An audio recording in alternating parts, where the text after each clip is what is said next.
নমস্কার। আপনাদের প্রত্যেকের প্রিয় অনুষ্ঠান সমস্যা ও সমাধানে আমরা রয়েছি। একান্ন কালীবাড়ি মন্দির এবং জয়শ্রী ঠাকুর রামকৃষ্ণ সেবাশ্রম আজকে পশ্চিম বাংলার অন্যতম দর্শনীয় স্থান এবং যে বিপুলভাবে আমরা আমাদের এই মহালয়ার তিথি পালন করলাম এবং সেখানে আপনারা যে এভাবে সাড়া দেবেন এটা কিন্তু আমরা ভাবতেই পারিনি।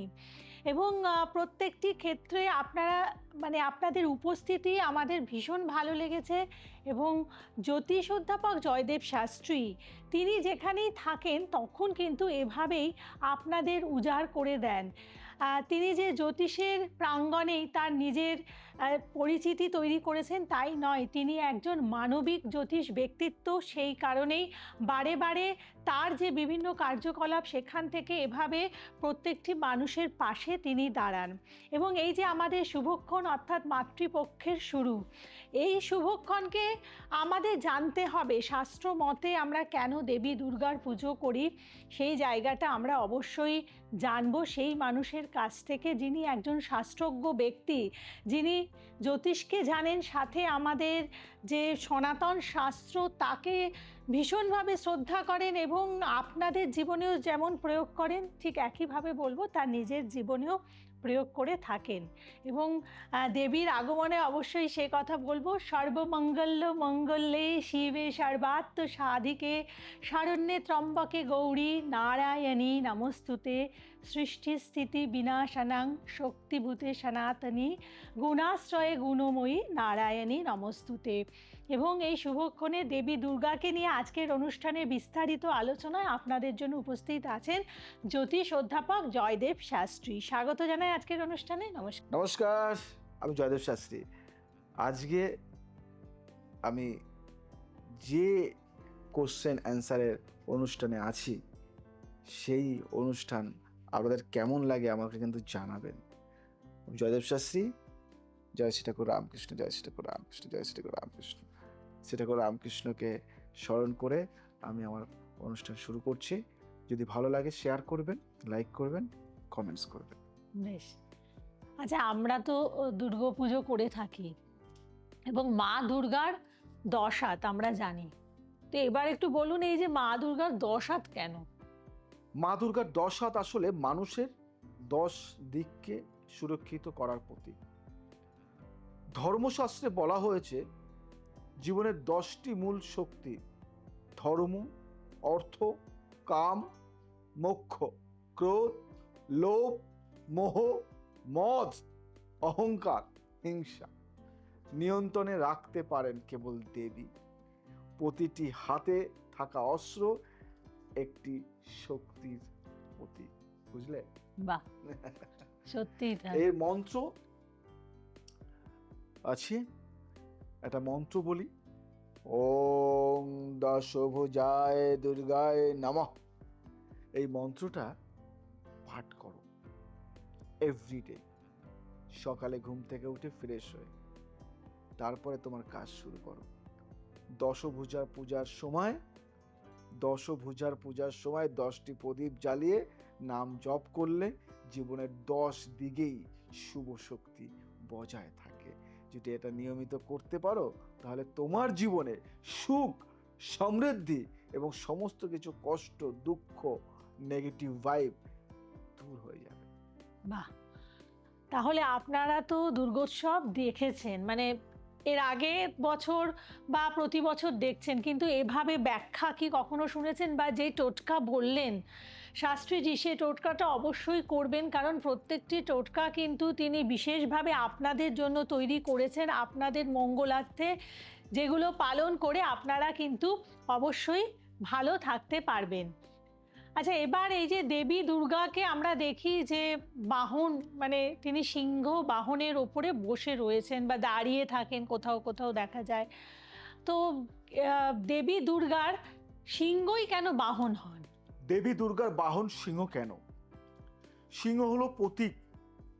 সিংহ প্রতীক অহংকার আর হিংস্রতার। সিংহ অহংকার আর হিংস্রতার প্রতীক।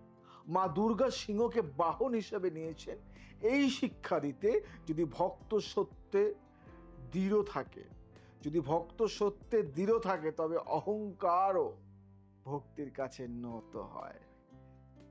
তাই আমার তন্ত্র দৃষ্টিতে শক্তি সাধনায় সিংহকে বলা হয় আত্মশক্তির রূপ। যিনি ভয় জয় করেছেন তিনি সত্যিকার দুর্গা উপাসক। একটা টোটকা বলি, শরৎকালে সিংহের প্রতীকে, ভালো করে শুনবে এই টোটকাটা, দারুণ টোটকা। শরৎকালে সিংহের প্রতীকে, সিংহের প্রতীকে দুব্বা বা বেলপাতা নিবেদন করলে সাহস, আত্মবিশ্বাস ও শত্রুর ভয় দূর হয়। দুব্বাটা কিন্তু খুব দারুণ জিনিস, এই টোটকাটি করো, দুব্বা নিয়ে দারুণ ফল পাবে। বেশ, কি আছে আমাদের সাথে? কে আছেন ফোনে বলুন। নমস্কার। নমস্কার, আমি রাখি চক্রবর্তী বলছিলাম বিহানা থেকে। আচ্ছা, বলুন। আমি বাবার কাছে একটা জিনিস জানতে চাইছি। আমার বর পুজো মণ্ডপগুলোতে প্রতি বছরই বিভিন্ন খাবারের স্টল নিয়ে থাকে। গত বছর আসলে অনেকটা লস হয়েছে, এবার কি স্টল নেওয়াটা ঠিক হবে? বয়স কত? 35। 35, 538। আচ্ছা, 1 থেকে 100 মধ্যে একটা সংখ্যা বলো। 19। তোমাকে একটা কথা বলি, উনি কি একটু নেশা টেশা কিছু করে? ইয়েস অর নো বলবে। না না না। কিন্তু আমি যে 3টে কথা তোমাকে বলবো, সেই 3টে কথা তুমি মিলিয়ে নেবে। উনি অর্থ রোজগার করে, কিন্তু সেই অর্থ রোজগারটা ম্যাক্সিমাম টাকাটা কি করে যে নষ্ট হয় উনি নিজেও জানে না, 1 নম্বর কথা। হ্যাঁ হ্যাঁ। দ্বিতীয় নম্বর যে কথাটি বলবো, তোমাকে সব কথা কিন্তু সত্যিকারের বলে না, গোপন রাখে অনেক কথা। তুমি চেষ্টা করো জানার, কিন্তু তোমাকে বহু কথা বলে না, এবং 70-80% কথা তোমার কাছ থেকে লুকিয়ে যায়। ঠিক না ভুল?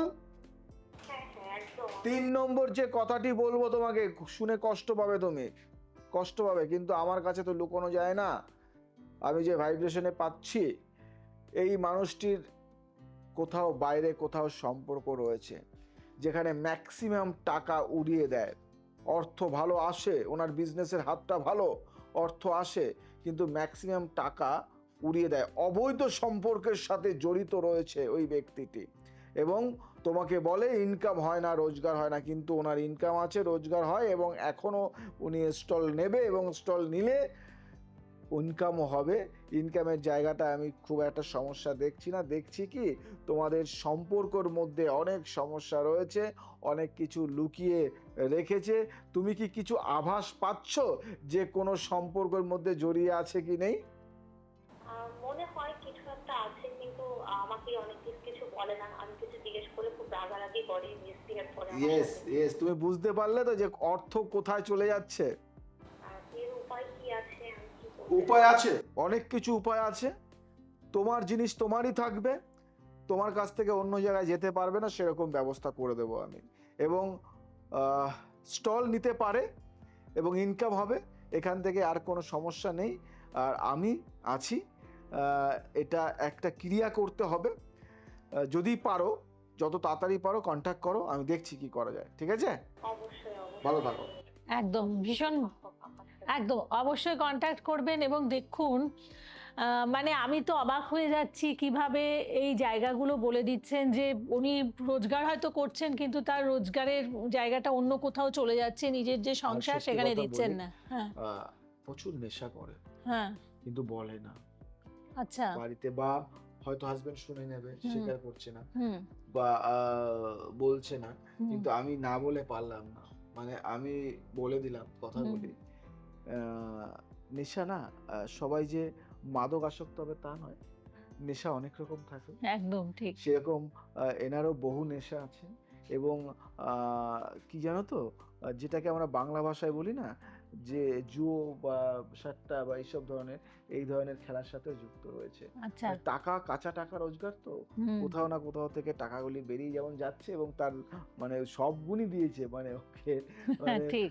বাইরে মহিলার সাথে সম্পর্ক, মানে নেশায় জড়িত, এবং মানে জুয়ো টাস একদম এসব মানে করে। যাই হোক, যেমন মানে বলা হয় না যে এই যে যেহেতু এটা মাতৃপক্ষ একটু সেভাবে বলি অসুর বৃত্তি যেটা তাই না, মানে আরে যেগুলো এটাই তো, ক্ষতিকারক জায়গা। এটাই তো অসুরের মানে এটাকে দেখো আমাদের দেখিয়েছি কি হ্যাঁ, অসুর, মানে এইটাইকেই তো আমরা অসুর বলি, তাই না? এই যে নেগেটিভ মানুষের মধ্যেই যে নেগেটিভিটিটা। এই নেগেটিভিটিটাই হলো অসুর।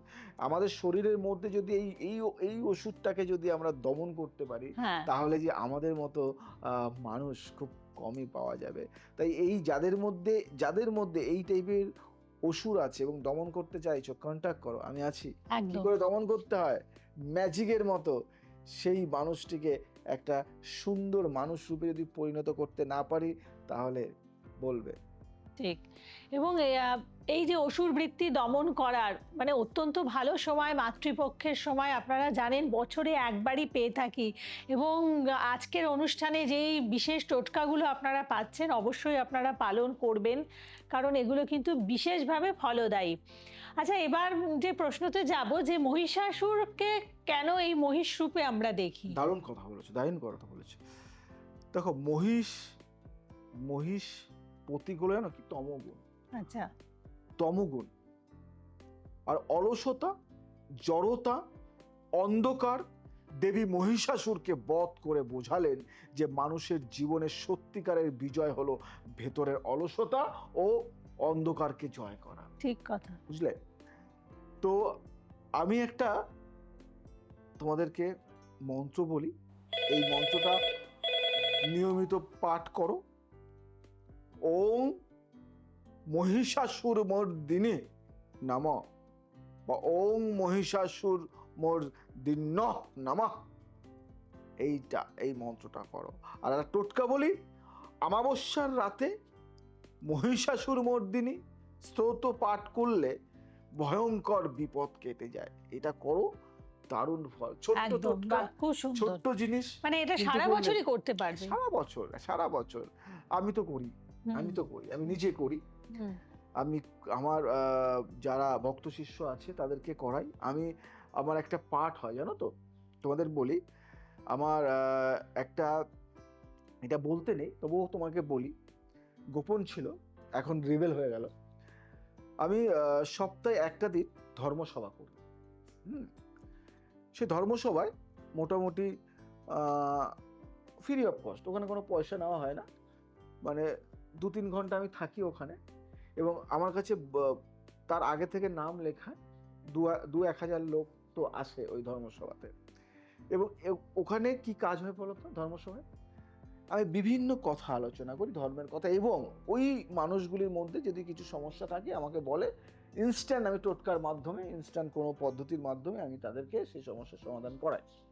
এটা আমি সপ্তাহে একটা দিন করে করি, 2টো জায়গায় করি। একটা হলো আমার এই মধ্যমগ্রাম সারদাপল্লীতে, আর একটা জায়গা হলো দেগঙ্গা অম্বিকানগরে। তো দেগঙ্গা অম্বিকানগরের সেই অর্থে এখনো শুরু করিনি, কিন্তু ওখানে করব। কিন্তু এখানে নিয়মিত হচ্ছে ধর্মসভাটা, এবং এখানে বহু ব্যক্তির নাম লেখায়, এবং প্রতিদিন 100 নাম লেখা হয়। কিন্তু সপ্তাহে ওই একটা দিন আমি টাইম দিয়েছি, সপ্তাহে একটা দিন আমি বসি ধর্মসভাতে 3 ঘন্টার জন্য, 2 ঘন্টা 3 ঘন্টার জন্য। এবং সেখানে যোগ, তারপরে আধ্যাত্মিক আলোচনা, টোটকা, এই বিষয়ে আলোচনা হয়। তো তোমাদেরও বলি, যারা আজকে সবাই জেনে গেছো, যারা নাম লেখাতে চাইছো এখানে যোগ দেবে, তারা যোগ দিতে পারো। কি আছো অনসা? কে আছেন ফোনে? বলুন। নমস্কার। নমস্কার গুরুজি, আমি চাকদা থেকে মন্দিরা সাহা বলছিলাম। আচ্ছা, বলুন। হ্যাঁ, আমার মানে শাড়ির ব্যবসা, মানে আমরা হাজবেন্ড ওয়াইফ দুজনেই করি, কিন্তু পুজো তো পুরো দোরগোড়া, কিন্তু সেইভাবে আমার কোনো লাভ হয়। তো এই কয়দিনে সেরকম কিছু করা যায়? কোনো টোটকা যদি একটু বলে দেন খুব খুব উপকার হয়। নিশ্চয়ই হবে, তোমাদের ইনকামটা ভালো হবে। তার আগে 1 থেকে 100 মধ্যে একটা সংখ্যা বলো। 33, স্বামীর নাম করে একটা সংখ্যা বলো। 37, একটা গাছের নাম বলো। কলা গাছ, স্বামীর নাম করে একটা গাছের নাম বলো। সবেদা, তুমি একটা ফলের নাম বলো। পেঁপে, স্বামীর নাম করে একটা ফলের নাম বলো। শশা। দেখো, আমি 4টে কথা বলবো, বেশি কথা বলবো না, সময়ের সাথে সাথে আমাদের চলতে হয়। 1 নম্বর কথা হলো, তোমাদের ইনকামটা হচ্ছে, রোজগার হচ্ছে, কিন্তু রোজগারের হিসাব ঠিকঠাক মতো রাখা হচ্ছে না, মানে ইদানিং যেন কেন মানে একটু সমস্যা দিচ্ছে, মানে তোমাদের তোমাদের অ্যাকাউন্টে একটু সমস্যা হচ্ছে। 1 নম্বর, ঠিক না ভুল বললাম? একদমই একদম। দ্বিতীয় নম্বর, প্রচুর অর্থ নষ্ট হচ্ছে। কেউ একজন আছে তোমাদের মানে সাথে কেউ একজন আছে যে কিন্তু প্রচুর অর্থ নয়ছয় করে দিচ্ছে, নয়ছয় করছে এবং অর্থ শেষ করে দিচ্ছে, অর্থ নষ্ট করে দিচ্ছে। সে তোমাদের আত্মীয় হতে পারে, তোমাদের জানাশোনা হতে পারে, এবং পুঁজি যে জায়গাটা থাকে, যে মূলধন, সেটা কিন্তু নষ্ট হয়ে যাচ্ছে আস্তে আস্তে। ইনকাম ভালো হচ্ছে কিন্তু ধন থাকছে না, নয়ছয় হয়ে যায়। 3 নম্বর হলো তোমার হাজবেন্ডের শরীরটা খুব একটা ভালো যায় না, মাঝে মাঝে শরীরটা খারাপ করে। হ্যাঁ হ্যাঁ 4 নম্বর হলো যেখানে দোকান, যেখানে তোমার সব দোকানটা, সেই দোকানের বাস্তুটা খুব একটা ভালো নয়। দিন দিন প্রচুর কাস্টমার আসে, মানে ইনকাম হয়, কিন্তু ওখানে মানে প্রোগ্রেসটা নেই সেই হিসাবে। মানে মানে যে সাফল্য, সেখানে যে তোমরা বহুদিন ধরে এই জায়গাটায় আছো কিন্তু এই জায়গা থেকে তোমরা বেরোতে পারছো না, আর তুমি ডেভেলপ করতে পারছো না, সেই একই ধাঁচে একইভাবে একই রকম সেই মানদাতা আমলের, মানে সেইভাবেই তোমরা রয়ে গেছো, ঠিক না ভুল? হ্যাঁ হ্যাঁ একদম বলছি। এইটা তোমায় বলি, সেই মানদাতার আমল থেকে শুরু দোকানটি। এই দোকানটা তোমাকে একটু বাস্তুগত দিক থেকে একটু চেঞ্জ করতে হবে। এবং আচ্ছা, এই দোকানটা অনেক দিন আগের, বলো অনেক আগের, পুরনো দোকান না? হ্যাঁ বুঝতে পারছি। পুরনো দোকান। এই দোকানের বাস্তুগত জায়গা থেকে একটু সমস্যা আছে, যার জন্য তোমাদের শরীরটাও ভালো যায় না। কন্ট্যাক্ট করো, আমি আছি। হ্যাঁ, তোমার নিয়ারেস্ট যে চেম্বার, সেই চেম্বারে এসে কন্ট্যাক্ট করো। ব্যবসায়িক মানসিকতা থাকে, যদি বড় হওয়ার ইচ্ছা থাকে, যদি আরও ডেভেলপ করার ইচ্ছা থাকে, সাকসেস হওয়ার ইচ্ছা থাকে, অনেক বড় হতে চাও, তাহলে কন্ট্যাক্ট করো, আমি আছি। কি করতে হয় আমি দেখে নিচ্ছি। একদম। ফিরে আসবো আবার দেবী দুর্গাকে নিয়ে আলোচনায়। আমরা বলে থাকি ত্রিনয়নী দুর্গা। এবার জানতে চাইবো যে মা দুর্গার এই ত্রিনয়নের রহস্য কি? খুব ভালো কথা। ত্রিনয়ন, 2 চোখ দিয়ে দেবী অতীত ও বর্তমান দেখেন। 2 চোখ দিয়ে দেবী অতীত ও বর্তমান দেখেন। তৃতীয় নয়ন দিয়ে ভবিষ্যৎকে জানেন। এই তৃতীয় নয়ন আসলে জ্ঞান চক্ষু, যা অন্ধকারে আলো জ্বালায়, বুঝলেন? তন্ত্রমতে ত্রিনেত্র হলো কুণ্ডলিনী জাগরণের প্রতীক। সাধক ধ্যান করলে তৃতীয় নয়নে দেবীর দর্শন পায়। বুঝতে পারলে? কি সুন্দর ব্যাখ্যা, মানে খুব ভালো লাগছে শুনে এগুলো। জানতে পারলাম। হ্যাঁ। এবার একটা মন্ত্র বলি, যে মন্ত্রটা পাঠ করলে অনেক ভালো থাকা যায়। ওং ত্রিনেত্রায় দুর্গায় নমঃ। ওং ত্রিনেত্রায় দুর্গায় নমঃ। এই মন্ত্রটি বারংবার পাঠ করো, বারংবার। এটুকু বলি, মোক্ষ লাভ হবে, জ্ঞান লাভ হবে, জ্ঞানের দরজা খুলে যাবে, শূন্যতা, মূর্খতা, অজ্ঞানতা দূর করবে এবং জীবনে পজিটিভ ভাইব পাবে, নেগেটিভটাকে অনেকটাই দূর করে দেবে। তো দেবী দুর্গাকে নিয়ে আবার আলোচনায় ফিরে আসি। এত সুন্দর আলোচনা, আশা করছি আপনারা অনেক কিছু জানতে পাচ্ছেন এবং অনুষ্ঠানটি অবশ্যই ভালো লাগছে।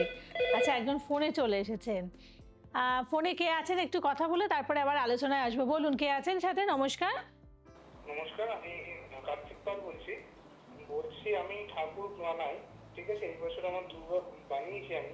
আচ্ছা। তো এইবারে ঠাকুর মানে যেরকম কেনা বেচাটা হয় সেরকম ভাবে হয়নি। এবার আগামী তো আরো লক্ষ্মী পুজো, কালী পুজো, এসব পুজো তো রয়েছে। হ্যাঁ হ্যাঁ, তো ঠিক। আমি চাইছি আমার কিছু বাজারটা যেন ভালো যায়, এরকম ডাউনটা যাতে না হয়। তো এই ব্যাপারে আমি আচ্ছা আচ্ছা, জানতে চাইছি। ঠিক আছে ঠিক আছে। ব্যবসায় উন্নতি, তাই তো? হ্যাঁ মানে ব্যবসাটা যেন আরো বাড়ে। আর ঈশ্বরকে বানাচ্ছ, ঠাকুরকে বানাচ্ছ, ঠাকুরই তোমায় পথ দেখিয়ে দেবে। 3টে ভুল করছো তুমি, জানো তো? ঠিক না ভুল দেখবে। 3টে ভুল করছো, সেই 3টে ভুলের মধ্যে একটা ভুল, যেটা অনেকেই করে, আবার অনেকেই করে না। আচ্ছা, ঠাকুরকে যে চক্ষু দান করা হয় সেটা কে করে? তুমি না তোমাদের অন্য কেউ আসে করতে? অন্য কেউ এসে করে। ইয়েস, কিন্তু যে আসে করতে, যে চক্ষু দান করে, সত্যি কথা বলবে তো, সে কি নিয়ম নিষ্ঠা পালন করে করে? সে কি মানে নিরামিষ খেয়ে করে না আমিষ খেয়ে করে? সেটা কিন্তু তোমার জানা নেই, তুমি জানো না। 1 নম্বর কথা, ঠিক না ভুল? একদমই ঠিক, একদমই ঠিক, একদমই ঠিক, সঠিক একদম। তুমি আমিষ খেয়ে যেন চক্ষু দান না করে, তাকে বলবে স্নান করে শুদ্ধ বস্ত্রে, যখন যেখান থেকে আসুক না কেন, তোমার ওখান থেকে স্নান করে গঙ্গা জল ছিটিয়ে শুদ্ধ বস্ত্রে যেন সে এই কাজটি করে, এটা মাথায় রাখবে। এই 1 নম্বর কাজ। 2 নম্বর কাজ, তোমরা যেখানে মন্দির বানাচ্ছ বা মন্দিরের ঠাকুর মানে দেবীদের বানাচ্ছ, দেবী তৈরি করছো, সেটা অনেক বড়, আমি ভাইব্রেশনে পাচ্ছি, অনেক বড়। অনেকেই তোমাদের কাছ থেকে নিয়ে যায় ঠাকুর দেবতা, কিন্তু ওই জায়গাতেই আমিষ নিরামিষ সমস্ত কিছু ওখানেই রান্না করা হয়, ওখানেই খাওয়া হয়। ওই স্থানটা আলাদা নয়, ওই স্থানটা অন্য স্থান। ওখানে কিন্তু দেবী বানানো হয়, কিন্তু ওখানে প্রচুর আবর্জনা, নোংরা এবং মানে যে জিনিসগুলি প্রয়োজন নেই সেই অপ্রয়োজনীয় জিনিসগুলি ওখানে ঢিপি দিয়ে রাখা হয়েছে এবং ওখানে প্রচুর নোংরা অবস্থায় রয়েছে। ঠিক না ভুল বললাম? একদমই ঠিক, একদমই ঠিক, কি করে জানলাম আমি এটা?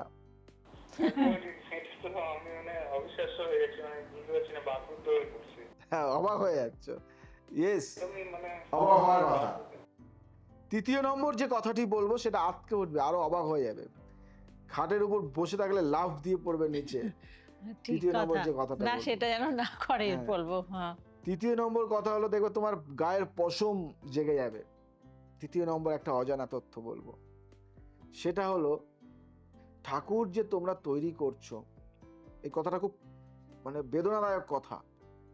দেখবে তোমরা সত্যি কথা যদি স্বীকার করো তাহলে আমি খুব খুশি হব, মিথ্যে হলে মিথ্যে বলবো, সত্যি হলে সত্যি, যে আগের বছর যে ঠাকুর বানানো হয়, সেই বানানো ঠাকুর বানানোর যে কাঠ, যে জিনিসগুলি থাকে, যেটা ভাসান দেওয়া হয় ঠাকুরকে, সেই ভাসানের যেই কাঠ জিনিসগুলি তোমরা কিনে এনে বা তোমরা সেটা দিয়ে ঠাকুর বানাও।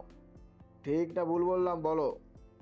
একদমই ঠিক, স্বীকার করছো তুমি?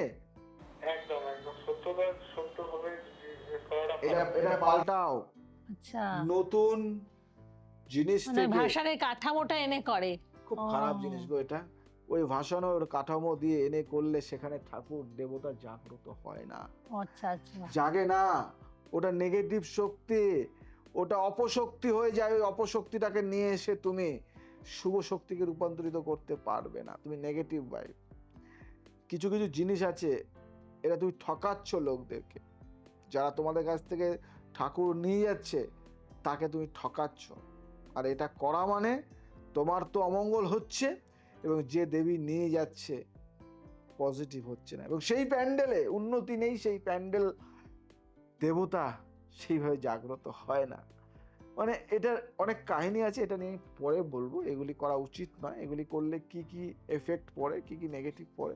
এবং সত্যি কথা বলবে, আর একটা কথাটা, গোপন কথাটা আমি বলে দিচ্ছি, তোমরা প্রচুর টাকা রোজগার করো, অনেক টাকা হয়, অনেক টাকা আসে, কিন্তু সব রোগে চলে যায়। দেখবে সংসারে কিছু না কিছু সমস্যা, কিছু না কিছু রোগ লেগেই থাকে।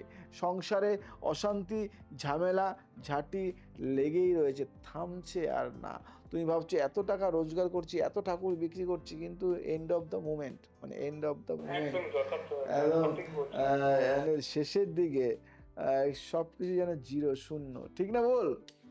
একদম ঠিক, একদম সঠিক, মানে সঠিক একদম তুমি বললেন। কন্ট্যাক্ট করো, আমি তোমার সেই ঠাকুর বানানোর জায়গাটি থেকে শুরু করে এবং তোমার পুরো ফ্যামিলির লাইফটাকে সুন্দর করে কি করে সাজাতে হয় দেখো। যাই হোক, আর এই ভুল কাজটা করো না, কন্ট্যাক্ট করো, আমি আছি তোমাদের পাশে। ঠিক আছে? বলো জয় শ্রী ঠাকুর রামকৃষ্ণ। জয় শ্রী ঠাকুর রামকৃষ্ণ। একদম খুব ভালো থাকবেন। এবং দেখুন, একটা সামান্য ভুল, একটা মানে ছোট ভুল, সেই ভুলটা আমাদের কত বড় জীবনে ক্ষতি ডেকে আনতে পারে। কিন্তু এই জন্যই তো আমরা এরকম শাস্ত্রজ্ঞ ব্যক্তিত্বের শরণাপন্ন হই, যিনি আমাদেরকে সজাগ করে দেন, আমাদেরকে বলে দেন যে এই কাজটা আপনি করবেন না। সাধারণ মানুষের পক্ষে এগুলো বোঝা সম্ভব নয়। এবং তাই যারা যারা অসুবিধের মধ্যে রয়েছেন অবশ্যই যোগাযোগ করুন। জ্যোতিষ অধ্যাপক জয়দেব শাস্ত্রীর সাথে এবং তার পরামর্শ অনুযায়ী আপনারা চলুন। শুধু যোগাযোগের মাধ্যমেই হবে না, আমি বলি যোগাযোগ করার পরে তিনি যেমন করে বলবেন সেটা কিন্তু ফলো করতে হবে। এটাই হচ্ছে আপনাদের পরিবর্তন আনবে। ফলো করলে পরেই আপনারা পরিবর্তনটা ক্রমশ বুঝতে পারবেন। এবং ওনার মানে আমাদের অনুষ্ঠান যারা দেখেন, এরকম অনেককেই আমরা পাই যারা অনুষ্ঠান দেখে কথাগুলো শুনেছেন, মেনেছেন, তারা কিন্তু আজকে তাদের শ্রীবৃদ্ধি করতে পেরেছেন, তারা আজকে উন্নতি দেখতে পেরেছেন। এবং জ্যোতিষ অধ্যাপক জয়দেব শাস্ত্রীর তিনি শুধু যে নিজের উন্নতি বা সাধনার মাধ্যমে যারা আসছেন তাদের উন্নতি করছেন তাই নয়, তার সাথে যারা জড়িত প্রত্যেকেই কিন্তু এখন উন্নততর জায়গায় রয়েছে। এটা কিন্তু একেবারে সত্য কথা। না, এটা বলবো না, কর্মফল, যে যেমন কর্ম করে তার ফল পায়। আমার কাছে যারা আছে বা যারা আমার কাছে আসে, দীক্ষা নিয়েছে বা আমার মেম্বার যারা রয়েছে, আমার সাথে যারা যুক্ত, তারা সবাই ভালো আছে, ভালো থাকবে এবং সবাই ভালো থাকুক, সবাই ভালো থাকুক। আমার কাছে আসলেই যে ভালো থাকতে হবে এবং না থাকবে না আসলে যে থাকবে তা না, সবাই ভালো থাকুক। সবার মানে উপর আমার 51 কালীবাড়ির যেন আশীর্বাদ থাকে এবং আমারও মানে শ্রদ্ধা ভালোবাসা থাকে। তোমার নেক্সট কি করছো? একদম। আচ্ছা, এই যে দুর্গোৎসবে আমরা মেতে উঠি, এটা কেন শরৎকালে হচ্ছে? বাহ বাহ বাহ, দারুণ কথা, দারুণ কথা। রামচন্দ্র রাবণ বধের আগে শরৎকালে দেবীকে অকাল বোধন করেছিলেন, জানো এটা? হ্যাঁ। রামচন্দ্র রাবণ বধের আগে শরৎকালে দেবীকে অকাল বোধন করেছিলেন, তাই আজও শরৎকাল দুর্গাপূজার বিশেষ সময়। শরতের পরিষ্কার আকাশ, শুভ কাশফুল দেবীর আগমনের প্রতীক। বুঝলে? একটা টোটকা বলি, দারুণ একটা টোটকা বলি। শরৎ পূর্ণিমায় দুর্গার সামনে প্রদীপ জ্বালিয়ে ধূপ দিলে অকাল বিপদ কেটে যায়। ছোট্ট টোটকা কিন্তু দারুণ ফল হয়, দারুণ ফল হয়। মানে এটা যদি নিয়মিত করা যায় না, প্রদীপ যদি জ্বালাও তুমি শরৎ পূর্ণিমায় দুর্গার সামনে, দারুণ রেজাল্ট দেবে। আমি জয়দেব শাস্ত্রী একটা কথাই বলি, যে জীবনে প্রত্যেকটা মুহূর্তে আমরা ভালো থাকার চেষ্টা করি। ভালো থাকতে গেলে একজন ভালো মানুষের সান্নিধ্যে আমরা খুঁজি, কিন্তু কখনো পাই কখনো পাই না। তাই বলবো, তোমরা যারা আমার কাছাকাছি আছো তারা আর দেরি করো না, দেরি করো না, এখনই 51 কালীবাড়ির মেম্বারশিপটা নিয়ে নাও। জয়শ্রী ঠাকুর রামকৃষ্ণ সেবাশ্রমের মেম্বারশিপটা নিয়ে নাও।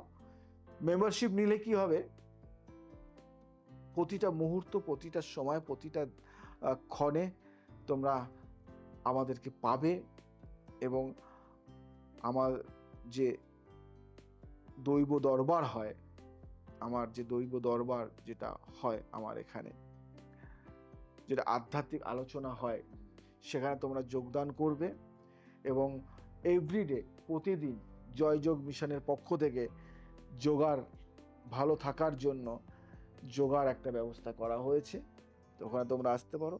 সমাজের জন্য যখন আমি থাকবো না, তখন সমাজের জন্য এমন কিছু দিয়ে যাব যাতে প্রতিদিন একবার হলো চোখ থেকে জল পড়বে জয়দেব শাস্ত্রীর জন্য, যে না, মানুষটা ছিল, করে গেছে, মানুষটা নেই, তবুও আমরা অনেক কিছু পাচ্ছি।